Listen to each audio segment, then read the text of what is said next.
अम्मी की बातों से मुझे इतना तो यकीन हो गया था कि अम्मी कहीं ना कहीं मेरी शादी के लिए मेरा रिश्ता देखना शुरू करने वाली हैं, क्योंकि वो बार बार मेरी शादी और मेरे रिश्ते को लेकर बात किया करती थी। मुझे समझ नहीं आ रहा था कि एकदम से ये सब क्या हो रहा है। मुझे डर लग रहा था क्योंकि मैं तो हम्माद से मोहब्बत करती थी और हम्माद को अपना सब कुछ मान चुकी थी और हम्माद के हवाले ज़िंदगी कर चुकी थी। लेकिन अम्मी यहाँ पर अगर किसी और को देख लेंगी तो क्या हम्माद बर्दाश्त कर पाएगा? और हम्माद को जब मालूम पड़ेगा तो हम्माद एक जिनजाद है, वो पता नहीं क्या ववेला खड़ा कर देगा।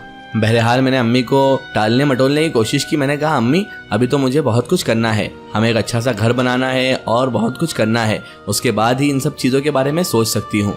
अम्मी कहने लगी ये सब चीज़ें छोड़ना होगी बेटा, अब तुझे तेरे घर का होना होगा। मुझे डर लगता है कि मेरी ज़िंदगी न जाने कितने दिन की बची है, उससे पहले तुझे भी शादी करता हुआ देख लूँ और अपने नातियों को, नवासों को अपनी गोद में खिला लूँ। बस यही चाहती हूँ मैं तो, यही अब रब से दुआ है। मैंने कहा अम्मी आप इन सब चीज़ों की फिक्र छोड़ दीजिए, अपनी सेहत पर ध्यान दीजिए, ये सब कुछ जब अल्लाह की मर्जी होगी जब हो जाएगा। ये कहकर मैंने उन्हें टाला और अंदर कमरे में आ गई। लेकिन टेंशन थी जो मेरे दिमाग पर सवार हो चुकी थी। मुझे बहुत ज़्यादा परेशानी लाहक हो रही थी। मैं सोच रही थी अगर अम्मी ने कहीं रिश्ता देख लिया तो मैं क्या करूँगी और किस तरह से हम्माद को समझाऊंगी या किस तरह से अम्मी को समझाऊंगी, कुछ भी समझ में नहीं आ रहा था।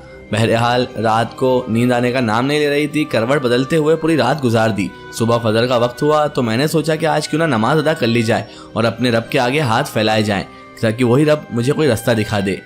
फजर की नमाज के लिए उठी, फजर की नमाज अदा की और अल्लाह से सच्चे दिल से दुआ की कि अल्लाह मुझे इस परेशानी से निकाल और मेरी वालदा और हम्माद दोनों मुझसे राजी रहें, बस मैं यही चाहती हूँ। जैसे ही मैंने दुआ की और उसके बाद मुसल्ला उठाकर जैसे ही पलटी तो मेरी वालदा वहीं पर खड़ी हुई थी। मुझे तो लगा शायद वालदा मेरी बातों को सुन रही थी। अच्छा हुआ कि मैं दिल ही दिल में दुआ कर रही थी। बहरहाल वालदा कहने लगी आज तुझे क्या हो गया है, तबीयत वगैरह तो ठीक है, तू फजर की नमाज पढ़ने उठ गई। वाह बेटी, तेरे अंदर ऐसा सुधार देखकर मुझे तो बहुत खुशी हो रही है। अच्छा है, ऐसी नमाज अदा करो बेटा, इंशाअल्लाह तुम्हारे नसीब बहुत बुलंद हो जाएंगे। मैंने कहा जी अम्मी, और मैं कहकर उसके बाद अंदर चले गई। मैंने आज सोच लिया था कि हम्माद से जाकर इस बारे में बात करूंगी कि कैसे हमारे रिश्ते को जायज़ तरीके से हम अपनाएं और किस तरह से ये सब चीज़ों को ख़त्म करके मैं अपनी वालदा को राज़ी करूं और किस तरह से वालदा को समझाया जाए या फिर कोई और रास्ता जो हम्माद मुझे बता सके। बहरहाल फजर की नमाज़ पढ़ के मैं थोड़ी देर लेटी तो मेरी जो नींद लगी तो सीधे 12 बजे ही खुली जब अम्मी ने आकर मुझे उठाया। अम्मी कहने लगी बेवकूफ़ लड़की, क्या तुझे काम पर नहीं जाना है? फजर पढ़ने क्या उठ गई, तू तो ऐसी सोई है जैसे कुंभकर्ण की बहन हो। मैं उठी, सीधे गुसल खाने गई, नाश्ता वगैरह किया। आज मन नहीं लग रहा था नाश्ता वगैरह करने में। अम्मी इस बात को भाप गई थी। अम्मी कहने लगी क्या हुआ, तबीयत तो ठीक है ना? मैंने कहा बिल्कुल ठीक है, मुझे जल्दी है इसलिए जाना है। और थोड़ा बहुत नाश्ता वगैरह करके मैं सीधे बगीचे चले गई, हम्माद के पास जो मुझे जाना था।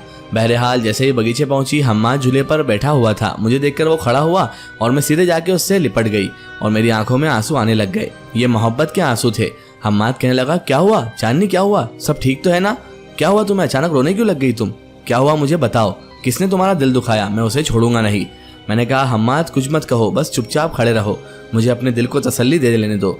मुझे तुम्हारे बाहों में बहुत सुकून मिल रहा है, सुकून ले लेने दो, क्या पता ये आखिरी मुलाकात हो। हम्माद ने जैसे ही मेरे मुंह से बात सुनी उससे एक झटके से मुझे अलग किया और कहने लगा क्या मतलब है तुम्हारा, कहाँ जा रही हो तुम और ये सब क्या रोना धोना लगा रखा है? मैं तुम्हें कहीं जाने भी नहीं दूंगा और ये आखिरी मुलाकात क्या होती है? मैं कोई मरने थोड़ी ना वाला हूँ चांदनी, मैं इतनी आसानी से नहीं मरूंगा। वो हंसने लगा। मैंने उसे एक जोर का धक्का दिया और अपने से अलग कर दिया। मैंने कहा बेवकूफ़, आज के बाद ये मरने मुनाने की बात मत करना, मेरी उम्र भी तुम्हें लग जाए। मैं क्या पहले ही किसी परेशानी से गुजर रही हूँ और तुम इस फिजूल की बातें करके और मेरा दिल दुखा रहे हो? हम्माद नीचे मुड़ के खड़ा हो गया और इस तरह बच्चों की तरह नादानी से मुझे देखने लगा जैसे उसे कुछ मालूम नहीं हो। मुझे उसकी वो मासूमाना शक्ल देखकर और उस पर प्यार आ गया। मैंने कहा हम्माद, मेरे प्यारे हम्माद, मुझे माफ़ करना, मैं बहुत परेशान हूँ, गुस्सा आ रहा था मुझे, इसीलिए तुम्हें ऐसे धक्का दे दिया। अब क्या मुझे माफ़ नहीं करोगे? हम्माद मुस्कुराया और बोला चांदनी, तुम्हारे लिए मैं जान दे सकता हूँ और इतने से धक्के में तुमसे दूर चला जाऊँ? इतना कमज़ोर मोहब्बत नहीं है हम्माद की, तुम फिक्र मत करो, तुम्हारी परेशानी बताओ, मैं उसका हल बताऊँगा। तो मैंने कहा हम्माद, मैं कैसे बयान करूँ तुम्हें परेशानी, हो सकता है तुम्हें मुझसे ज़्यादा गुस्सा आ जाए। हम्माद कहने लगा बोलो तो, क्या परेशानी है? फिर मैंने अम्मी की सारी बातें उससे बताई कि अम्मी ऐसी ऐसी बातें कर रही थी और कहीं वो मेरा रिश्ता ना देख ले। मेरी बात सुनकर हम्माद ज़ोरों से हंसने लगा और कहने लगा वाह, मैं तो तुम्हें बहुत अक्लमंद समझता था चांदनी, लेकिन तुम तो बहुत बड़ी बुद्धू निकली। मुझे उसकी बात सुनकर गुस्सा आ गया। मैंने कहा बुद्धू होगे तुम जिनजाद हो तो कुछ भी कहोगे क्या? तुम्हें मालूम भी है मैं किस परेशानी से गुजर रही हूँ। मेरी वालदा बार बार रिश्ते की बातें कर रही है और तुम यहाँ मेरा मजाक बना रहे हो। मुझे लगा था तुम मेरे परेशानी का हल बताओगे। तभी हम्माद बोला, अरे मेरी जान, परेशानी हो तो हल बताओ ना, ये कोई परेशानी है? तुम्हारी अम्मी ने बस तुम्हें एक बात बोली और तुम परेशान होकर यहाँ रोने लग गई। इतनी कमजोर हो क्या तुम? तुम्हारी अम्मी ने रिश्ता देखने का ही कहा है ना, रिश्ता हो तो नहीं गया ना, और रिश्ता हो कैसे जाएगा जब तक मैं हूँ? मैंने कहा, मैं समझी नहीं, तुम क्या कहना चाहते हो हम्माद? हम्माद बोला, अरे हम जिनजाद हैं, हम जो चाहे वो कर सकते हैं, इंसान का दिमाग भी फेर सकते हैं। अगर तुम्हारे लिए कोई रिश्ता आ भी जाएगा, अगर वो लोग हाँ कर भी जाएंगे, तो उसको कैंसिल करवाने की जिम्मेदारी तो मेरी है ना चांदनी, तुम इतनी फिक्र क्यों करती हो? और अगर वो बंदा ना भी माने और तुम्हारी अम्मी तुम पर फोर्स करे तो तुम खुद मना कर देना। और मेरी वालदा ने और मैंने तुम्हें पहले ही कहा है कि जितनी जल्दी हो सके हमारे बारे में अपनी वालदा को बता दो, ताकि उनको सब कुछ समझ में आ जाए और वो इस रिश्ते के लिए रजामंद हो जाए, वरना ऐसा ना हो कि उन्हें कहीं और से मालूम पड़ जाए तो वो बहुत ज़्यादा दुखी होंगी। चांदनी, तुम समझो बात को। मैंने कहा, देखो हम्माद, जो तुम कह रहे हो वो इतना आसान नहीं है। आपकी वालदा ने जो कहा, आपने जो कहा हम्माद, मैं मानती हूँ वो बहुत ज़रूरी है, लेकिन तुम अभी इंसानों के रीति रिवाज से शायद से वाकिफ़ नहीं हो। इंसानों में ऐसा नहीं होता है जैसा तुम्हारे बीच में है। हम इस तरह से एक लड़की होकर अपने घर वालों से बात नहीं कर सकते कि हमारा रिश्ता वहाँ कर दो, या हम एक जिनजात से मोहब्बत करते हैं। उल्टा अगर लड़के का मामला होता तो मैं एक बार बात करने में सोचती भी, तुम तो जिनजात हो हम्माद, अम्मी कभी राज़ी नहीं होंगी। हम्माद कहने लगा, ऐसे कैसे राज़ी नहीं होंगी? हमने तो मोहब्बत की है ना, कोई गलत काम थोड़ी ना किया है हमने जो हम डरें, और मोहब्बत ही की है ना, और जायज़ रिश्ता ही चाहते हैं ना। मैंने कहा, हम्माद ये सब इतना आसान नहीं है, तुम नहीं समझ रहे मेरी सिचुएशन को। हम्माद कहने लगा, तुम नहीं समझ रही हो कि अगर तुम्हारी वालदा को कहीं और से मालूम पड़ा तो वो इस रिश्ते को गलत वे में ले जाएंगी, गलत समझेंगी, और पता नहीं क्या क्या ख्याल बनाकर इस रिश्ते को होने से रोकने की ढेर मारी कोशिश करेंगी। मैंने कहा, देखो हम्माद, मैं पहले ही बहुत परेशान हूँ और ऊपर से मुझे और टेंशन होगी ऐसी बातें करके। छोड़ो, जो होगा वक्त पर देखा जाएगा। और तुम तो हो ना मेरे साथ, तुम मेरे साथ हो तो मैं पूरी दुनिया से लड़ सकती हूँ, मेरी वालदा को भी राज़ी कर सकती हूँ। हम्माद बोला, ये हुई ना ज़रा चांदनी वाली बात, तुम इतनी देर से पता नहीं कौन सी लड़की को अपने अंदर ले आई थी जो इतनी डर रही थी। मैं मुस्कुरा दिया और मैंने कहा, बुद्धू हो तुम एक नंबर के, चलो हम जिन्नाती दुनिया में चलते हैं, वहां जाकर ही मुझे अब सुकून मिलेगा। ऐसा लगने लगा है जैसे मेरी दुनिया वही है। हम्माद कहने लगा, ये तो तुमने सच कहा, तुम्हारी दुनिया असली में वही है, क्योंकि जब हमारा रिश्ता कायम हो जाएगा और तुम मेरी हो जाओगी तो मैं वहीं ले जाऊंगा ना तुम्हें। मैंने उसे एक धक्का दिया और कहा, ऐसा सोचना भी मत, तुम्हें यहाँ रहना पड़ेगा, मैं अपनी वालदा को छोड़कर कहीं नहीं जाऊंगी। हम्माद बोला, अरे मैं भी मजाक कर रहा हूँ, तुम्हें नहीं ले जाऊंगा वहाँ के रीति रिवाज बहुत अलग हैं और यहाँ हम दोनों सुकून से रह सकते हैं, क्योंकि यहाँ कौन जानता है तुम्हारे सिवा कि मैं जिनजाद हूँ। बहरहाल उसके बाद हम जिन्नाती दुनिया में चले गए और वहाँ जाकर वो सीधे अपने महल मुझे लेकर चला गया। अब तो उसकी वालदा को हमारे बारे में पता था, तो उसकी वालदा से कोई डर नहीं था और वो बेझिझक मुझे अपने महल में ले गया। आज वो जब मुझे महल में लेकर गया तो आज फिर से वो हिना नामी उसकी चचाजाद बहन मुझे घूर कर देख रही थी। मैंने हम्माद से परेशान होकर पूछ ही लिया, हम्माद, ये हिना नामी लड़की को हमसे क्या तकलीफ है? हम्माद बोला, तकलीफ कुछ भी नहीं है, वो मेरी चचाजाद बहन है और वो इतनी आसानी से किसी पर भरोसा नहीं करती, इसीलिए तुम्हें ऐसे देखती है कि कहीं उसके भाई के लिए गलत रिश्ता तो नहीं हो रहा है। और वो हंसने लगा। मैंने कहा, हम्माद तुम बड़े शरारती हो, तुम सोचते भी नहीं और बोल देते हो एकदम से, अभी इतना सारा उसको कैसे पता है? हम्माद कहने लगा, यहाँ पर सबको सब कुछ पता है, सिर्फ तुम्हारी दुनिया में ही किसी को कुछ नहीं पता है। यहाँ पर ज़रा सी देर में पूरी दुनिया में खबर हो जाती है और तुम्हें तुम्हारी दुनिया में कुछ भी नहीं मालूम रहता। फिर हम्माद बोला, देखो तुम यहीं पर थोड़ी देर बैठो आराम से, मैं आता हूँ थोड़ी देर में वालदा के पास से, मेरा इंतज़ार करना, इधर उधर मत जाना, मैं थोड़ी देर में वापस आ जाऊँगा, कुछ देर इंतज़ार कर सकती हो ना? मैंने उसे प्यार से कहा, हम्माद मैं तुम्हारा ज़िंदगी भर इंतज़ार कर सकती हूँ, जाओ जल्दी होकर आओ, पर हाँ ज़्यादा देर मत लगाना, मैं अकेली यहाँ पर नहीं रह सकती, मुझे तरह तरह के ख्याल आते हैं। हम्माद बोला, सिर्फ मेरे बारे में सोचो, अच्छे अच्छे ख्याल आ जाएंगे। इतना कहकर वो हंसते हुए मेरे पास से रुखसत हुआ और वालदा के हुजरे में चला गया। वो हिना नामी लड़की अभी भी मुझे दूर से खड़े होकर घूर रही थी। अचानक उसमें हलचल हुई और वो मेरे करीब आ गई। करीब आकर मुझसे कहने लगी, तो तुम हो चांदनी? मैंने कहा, अस्सलाम वालेकुम। उसने सलाम का जवाब देना भी सही नहीं समझा और कहने लगी, किस तरह से फंसा लिया तुमने हम्माद को? मैंने कहा, क्या कह रही हैं आप? तो वो हिना नामी खातून बोली, मैं अच्छी तरह से जानती हूँ तुम जैसी आदमजात को, तुम जैसी आदमजात इन जिनजात के पीछे पड़ जाती हो पैसे वगैरह के लालच में और फिर इन्हें यूज़ करके छोड़ देती हो। तुम भी ऐसा ही करोगी ना हम्माद के साथ? मैं तुम इंसानों की फितरत से अच्छी तरह से वाकिफ़ हूँ। मैंने कहा, देखिए आपके साथ जो भी हुआ ये तो मैं नहीं जानती, लेकिन हर इंसान भी एक तरीके का नहीं होता। आप गलत कह रही हैं मेरे बारे में। मैं किसी पैसे की लालच में नहीं बल्कि मोहब्बत में गिरफ्तार होकर हम्माद की हुई हूँ और हम्माद भी मुझसे उतनी ही मोहब्बत करते हैं। वो हंसने लगी और कहने लगी, इंसान, वो भी जिनजात से मोहब्बत? तुम सपने तो नहीं देख रही हो?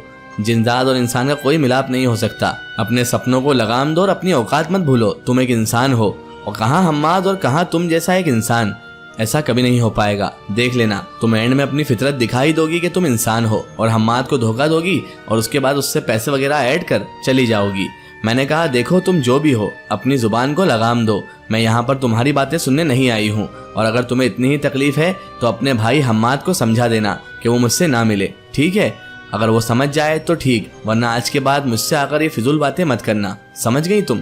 तो वो बोली फिजूल बातें ही कर रही हूँ, यहीं तक ठीक है। जिस दिन मुझे ऐसा लगा कि तुमने हम्माद के साथ कुछ गलत किया या हम्माद को धोखा देने की कोशिश की तो याद रखना, तुम्हें तुम्हारी दुनिया में आकर ही ऐसा सबक सिखाऊंगी कि तुम्हारी पुश्ते तक याद रखेंगी। मैंने कहा देखो तुम्हें जो फिजूल बातें करना है हम्माद से करना, मुझसे मत करो। मैं तुम्हें जानती भी नहीं हूँ और तुम्हें किस इंसान ने धोखा दिया ये भी नहीं जानती हूँ, लेकिन हर इंसान एक तरीके का नहीं होता। जिस तरह तुम जिनजात में अच्छे बुरे लोग होते हैं ना, उसी तरह हमें इंसान में भी होते हैं। जिस तरह हम्माद कितना अच्छा है और तुम्हारी सोच कितनी घटिया है, इससे मालूम पड़ता है कि जिन्नातों में भी घटिया किस्म के लोग पाए जाते हैं। मेरी ये बात सुनकर अचानक उसकी आंखें बड़ी बड़ी हो गई और उसके आसपास से ऐसा लगने लगा जैसे आग की शुआएं उठने लगी। मुझे डर लगने लगा कि ये जिनजात है, पता नहीं मुझे क्या नुकसान पहुंचा दे। मैं थोड़ी हल्की सी पीछे हटी। इतने में हम्माद उधर से आता हुआ दिखाई दिया। हम्माद ने जैसे ही इस हालात को देखा तो वो भाग गया कि कुछ गड़बड़ है। हम्माद जोर से चिल्लाया, हिना क्या कर रही हो यहाँ पर तुम, और ये सब क्या है? हिना ने जैसे ही हम्माद को देखा तो वो अचानक शांत हो गई और कहने लगी, अरे मैं तो बस चांदनी को दिखा रही थी कि हम जिनजात के पास क्या क्या शक्तियाँ होती है। हम्माद बोला, वो मैं सब चांदनी को बता दूंगा, तुम्हें बताने की जरूरत नहीं है, समझी तुम? और चांदनी से 10 फीट की दूरी पर ही रहा करो तुम्हारी आदत मुझे पता है। हिना अचानक गुस्से में नाक चढ़ाती हुई वहां से चली गई। हम्माद जैसे ही मेरे करीब आया तो कहने लगा, हिना तुमसे बदतमीजी तो नहीं कर रही थी? मैंने कहा देखो हम्माद, वो एक लड़की है, वो मुझसे बदतमीजी करे या कुछ भी करे मैं उसे जवाब दे सकती हूँ। रही बात उसकी शक्तियों की, तो मुझे अल्लाह पर यकीन है, अल्लाह को मंजूर होगा तो ही कोई मुझे नुकसान पहुंचा सकेगा। हम्माद मेरी तरफ देखकर मुस्कुराया और कहने लगा, अरे वाह मेरी शेरनी, तुम तो यहाँ आते ही दहाड़ने लग गई और हिना नामी जिनजाती से तुम तो टकराने भी लग गई। मैंने कहा टकराने नहीं लग गई, वो पता नहीं क्या क्या फिजूल बातें कर रही थी, कह रही थी मैं तुम्हारे साथ लालच की वजह से हूँ। हम्माद बोला, देखो हिना दिल की बुरी नहीं है, वो सिर्फ ये चाहती है कि कोई हमको धोखा ना दे, इसलिए उसने तुमसे ऐसी फिजूल बातें की है। उसकी तरफ से मैं माफी मांगता हूँ। मैंने कहा हम्माद तुम मेरी जान हो, तुम्हारे लिए मैं इतना कुछ तो सही सकती हूँ, तुम्हारे लिए कुछ भी कर सकती हूँ। तुम तो इस हिना की बात कर रही हो, अगर इस हिना जैसी 100 भी आ जाएं तो भी हमारी मोहब्बत को कम नहीं कर सकती। हम्माद हंसने लगा और कहने लगा, चलो अब हम बाहर चलते हैं, मेरा काम हो गया। उसके बाद हम दोनों बाहर आ गए, लेकिन वो हिना नामी जिनजाती मेरे दिमाग में घूम रही थी। ऐसा लगा था जैसे वो हम्माद के लिए कुछ एहसासात, कुछ जज्बात अपने दिल में रखती है, इसीलिए जलन की खातिर वो मेरे पास आकर वो फिजूल बातें कर रही थी। लेकिन मैं हम्माद को ये सब बताकर उसका दिल जलाना नहीं चाहती थी। वो सोचता कि मुझे उस पर भरोसा ही नहीं है, इसलिए मैं उसके साथ बाहर आ गई और मैंने इस बात पर मिट्टी डाल दी। बहरहाल थोड़ी बहुत सैर करके हम्माद मुझे वापस इंसानी दुनिया में ले आया और कहने लगा, देखो हिना की बात का अगर तुम्हें बुरा लगा हो तो मैं उसकी तरफ से माफी मांगता हूँ, लेकिन वो दिल की बुरी नहीं है, मैं तुम्हें एक बार और फिर बता रहा हूँ। मैंने कहा हम्माद देखो मैं इंसानों को तो नहीं ज्यादा पहचानती, लेकिन तुम्हारे साथ रह रहकर जिनजातों को पहचानती हूँ, उसमें और तुम में जमीन आसमान का फर्क है। बहरहाल मुझे उससे कोई मतलब नहीं, चलो अब हम कल मिलेंगे। अब जाकर मैं वालिदा से बातचीत करने की कोशिश करती हूँ, कुछ ना कुछ उनसे बातचीत बढ़ाती हूँ। हम्माद बोला, बिल्कुल ठीक है, चलो जाओ और कल वक्त पर आ जाना, भूल ना जाना। मैंने कहा हम्माद मैं खुद को भूल सकती हूँ लेकिन तुमको नहीं। इस तरह हमारी रुखसती हुई और मैं घर आ गई। घर में जैसे ही कदम रखा तो होश ही उड़ गए। घर में तो कुछ लोग आए हुए थे। आज हमारे घर में इतने सारे लोग कैसे आ गए मैं यही सोच रही थी, और ताज्जुब की बात यह थी कि इन लोगों को मैं जानती भी नहीं थी। मुझे शक हुआ कि कहीं वालिदा ने कुछ गड़बड़ तो नहीं कर दी, और मेरा शक हकीकत में जब बदला जब मेरी वालिदा मुझे देखते से ही बोली, अरे बेटा आ गई तू, ये देखिए ये है मेरी बेटी चांदनी। और वो सभी लोग मुझे देखने लगे।